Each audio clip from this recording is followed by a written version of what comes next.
Anchor స్వేచ్ఛ ఆత్మహత్య కేసులో ట్విస్ట్ల మీద ట్విస్టులు వెలుగు చూస్తున్నాయి. తన కూతురు చావుకి పూర్ణచందర్ కారణమంటూ స్వేచ్ఛ తల్లిదండ్రులు ఓవైపు ఆరోపిస్తుంటే మరోవైపు ఏమో తన భర్త చాలా మంచివాడని, స్వేచ్ఛ వల్లే నా జీవితం ఇలా అయిందని నిందితుడు పూర్ణచందర్ భార్య స్వప్న చెబుతోంది. ఇక పూర్ణచందర్ అరెస్టు కంటే ముందే ఒక లేఖ విడుదల చేయగా ఇందులో స్వేచ్ఛ తన తల్లిదండ్రుల వల్ల మానసిక ఆవేదన చెంది సూసైడ్ చేసుకుందని అంటున్నారు. టీవీ న్యూస్ యాంకర్ జర్నలిస్టు స్వేచ్ఛ ఆత్మహత్య అందరూ ఉలిక్కి పడేలా చేసింది. ఎంతో చలాకీగా ఉండే స్వేచ్ఛ ఇలా ఆకస్మిక మరణం చెందుతుందని ఎవరూ ఊహించలేదు. స్వేచ్ఛ ఆత్మహత్య అనంతరం పూర్ణచంద్ర నాయక్ అజ్ఞాతంలోకి వెళ్లిపోవడంతో మరింత అనుమానాలకు తావిచ్చినట్లయింది. స్వేచ్ఛకి గతంలోనే వివాహం కాగా ఆమె తన భర్త నుంచి విడిపోయి పూర్ణచంద్రతో ఉంటోంది. అయితే స్వేచ్ఛ పూర్ణచంద్ర నాయక్ పెళ్లి చేసుకోవాలని కూడా నిర్ణయం తీసుకున్నారు. ఈ మధ్యలో పెళ్లి ప్రస్తావన తెచ్చిన ప్రతిసారి ఇద్దరి మధ్య విపరీతమైన గొడవలు జరిగేవి. దీంతో స్వేచ్ఛను దూరం పెట్టడం, ఆమెకు వ్యతిరేకంగా మాట్లాడటం, స్వేచ్ఛ ఏది చేసినా తప్పుగా చూడటం చేస్తూ వస్తున్నాడు. అది కాస్త ఈ మధ్య కాలంలో ఇద్దరి మధ్య విభేదాలు తారాస్థాయికి చేరుకున్నాయి. దీంతో పూర్ణచందర్తో కలిసి ఉండలేనని స్వేచ్ఛ ఇటీవలే తన తల్లిదండ్రుల వద్ద వాపోయింది. నేను పెళ్లి చేసుకుంటానని 3 సంవత్సరాలు వెంబడబడి 3 సంవత్సరాలకు ఆమెను కన్విన్స్ చేసిండంట. చేసి అప్పటి నుండి రిలేషన్లో ఉన్నాడు.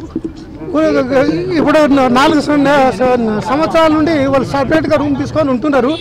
ఇక ఎప్పుడు గొడవలు పడుతూనే ఉన్నారు. ఇక ఇట్లా గొడవలు పడి మొన్న 26 నాడు మా కూతురు, నానా నీకు నేను ఆయనతో ఉండలేను, నువ్వు వచ్చేసి రూమ్కు మాట్లాడటానికి అని చెప్పింది.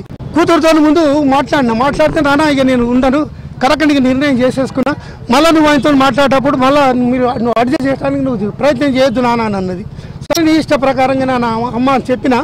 పెళ్లి చేసుకుంటానని స్వేచ్ఛకు మాట ఇచ్చిన పూర్ణచందర్ కాలయాపన చేస్తూ మోసం చేయటంతో అన్ని విషయాలు తల్లిదండ్రులకు చెప్పి ఇంకా జీవితం మీద ఆశ లేదని ఆత్మహత్య చేసుకోవాలని స్వేచ్ఛ అనుకున్నట్లు సమాచారం.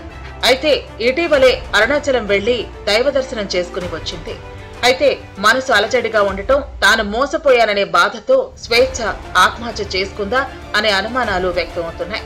స్వేచ్ఛ ఆత్మహత్య తర్వాత తల్లిదండ్రుల ఫిర్యాదు మేరకు అనుమానాస్పద మృతిగా కేసు నమోదు చేసిన పోలీసులు దర్యాప్తు చేపట్టారు. ఇక స్వేచ్ఛ కూతురు కూడా పోలీసులకు ఫిర్యాదు చేసింది.